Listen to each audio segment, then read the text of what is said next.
I have two scriptures today. Both scriptures come from the King James Version. The first one reads Matthew 6:6. Be thou, when thou prayest, enter into thy closet, and when thou hast shut thy door, pray to the Father, Mother, which is in secret, and thy Father, Mother will see it in secret and reward you openly. That's the first scripture. The second scripture is from Mark 23, 11, 23, and 24. And it states, verily, for verily I say unto you, that whosoever shall say unto this mountain, be thou removed and cast into the sea, and shall not doubt in his heart or her heart, but shall believe those things which he or she has said shall come to pass. And he or she shall have whatsoever he or she saith. 24, therefore I say unto you, what things soever you desire, when you pray, believe that you receive them, and ye shall have them. That ends the reading of the word. You can have the desires of your heart when you execute your belief. Over a year ago, I gave a sermon, and the subject of the sermon was, let all fully convince in their own minds. When in June of this year, the Spirit led me to remember those tools that I gave in that sermon. When I began to write this sermon, I thought that my process, which would be about the extent of what shall I do, or how can I present information to people of how to get the answers that they want. Now, I realized earlier this year in June that I wasn't quite walking my talk. And so as a metaphysician, I had to figure that out. So as metaphysicians, I find myself not walking my talk all the time. But being a metaphysician, we have learned God's natural laws. They are in our declarations. They're in the sermons that we provide. We understand for the most part what metaphysics is. But I want to give you some things to remind us to when we get to that point. So let me give you a definition if you don't know what metaphysics is. So in the Metaphysical Primer by Jane Robertson and Deborah Hughes, it states, and I quote, the word physics means the study of matter and energy, while meta means the transcend or see the situation behind something. Therefore, metaphysics then is the study of matter and energy beyond the physical plane in other dimensions. Metaphysics is going beyond what we see with the natural eye. It is seeing and understanding the gray areas. So in metaphysical, there are laws that we have learned. One of the laws is the law of attraction, which means through your conscious and subconscious thoughts, you attract and or repel people, situations, problems, and things. For short, the law of attraction is like attracts like. Another law is the law of cause and effect, or as we say, karma, which means made by every thought, word, and deed, whether it's positive or negative, that you do. So, in short, karma means you reap that which you sow. There's one more, the golden rule. So, that is, you do unto others as you would have them to do unto you. So, all of us as metaphysics, we know these laws, or we're learning these laws. But the challenge is, do we actually use them when the situation comes to us? Or do we actually just forget it and go about our ways and get bumped on our heads? Some of us remember them, some of us don't. But it's very, very important when you get in those situations that you remember what your metaphysical teachings are. So I want to get into the scriptures and kind of explain to you how you can go about getting your answers, your questions answered.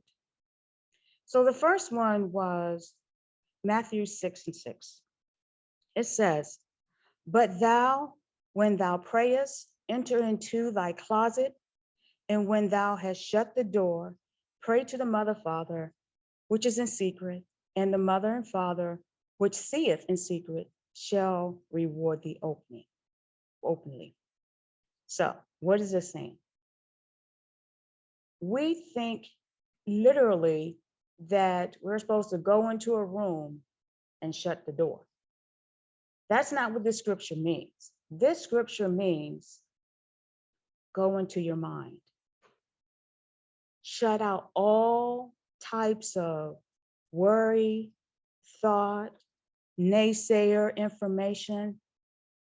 Close all that down and ask God, infinite intelligence, for what you need. Let go of all the negative thoughts. And as you go into your mind and your meditation, God will hear and provide you with information that you need.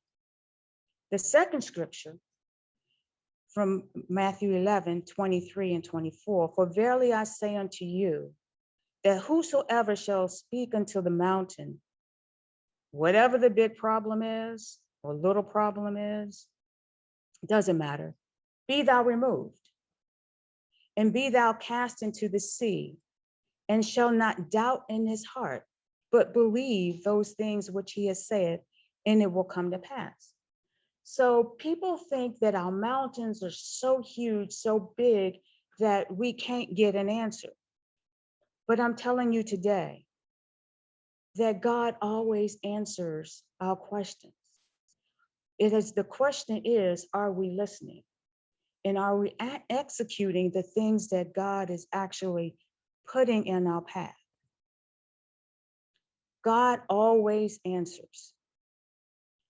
So I'm going to give you a little story about me to kind of bring home this point, and it's going to be the shortened version. So a year ago this month, I was diagnosed with stage 4 cancer.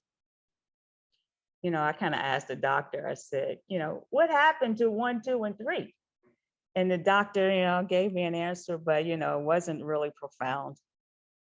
And I was like, okay. And then the doctor says, there is no cure.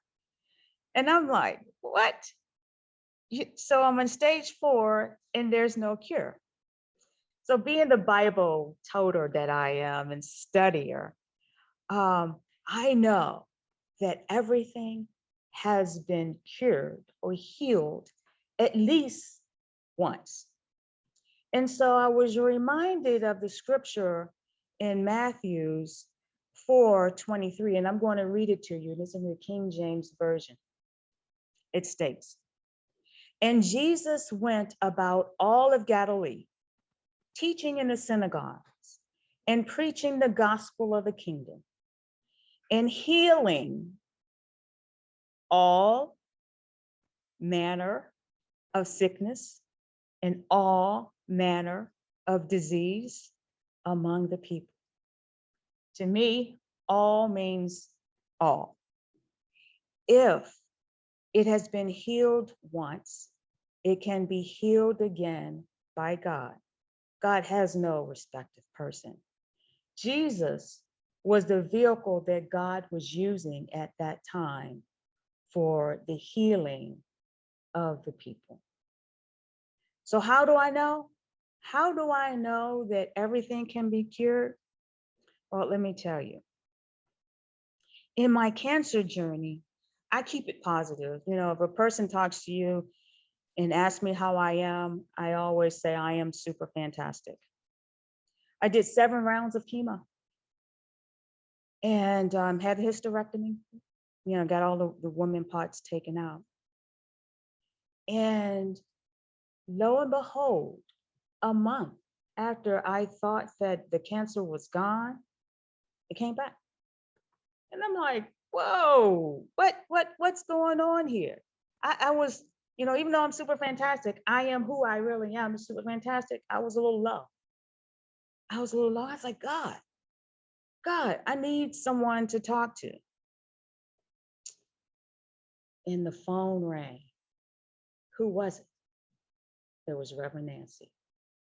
I was like, God, thank you. By the end of our conversation, I knew that I had not been walking my talk, meaning using my metaphysical tools, the things that I have learned over the years. I was not using them to my best ability. So what did I do? I went into meditation. I said, let me go into the secret place of my mind and talk to the higher spirit. And the higher spirit told me to go get a book and read the second chapter of this book. And I'm like, okay. And so I did. God was basically telling me to remember how powerful I really, really am. And I'm like, okay. All right. And so the next day I went into meditation again. And I was like, okay, I got it. I'm working with you. Spirit said, go to the library, take 2 more books, spend all day there and come out with your plan of action, your game plan of how you're going to overcome cancer. And I did just that. I did it for the mind, the body, and the spirit. Now, I'm not going to get into all the things that I did. That's a talk another day. But I'm here to tell you that it works. It works. I started doing the holistic metaphysical things. I started reading, books, more books, because I read books all the time. And I will tell you, I stand before you today with my cancer marker below the standard. So if you ask me how I know, in doing metaphysical things, going into that secret place, asking for what it is that I desire, and getting an answer and executing the answer, it is true, it is real. So here are some steps that you can take. Number 1, if you're having a challenge, go into your secret place and meditate. You can pray, meditate, whatever it is that you want to say. A lot of times we don't get what we want or desire because we don't ask for it. So number 2 is ask for what you desire.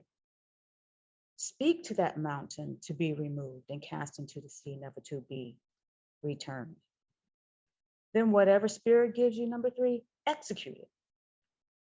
Pay attention to your guidance system because it will guide you in the direction that you need to go. Number 4, have faith, that unwavering faith. Be steadfast and knowing that it is already answered.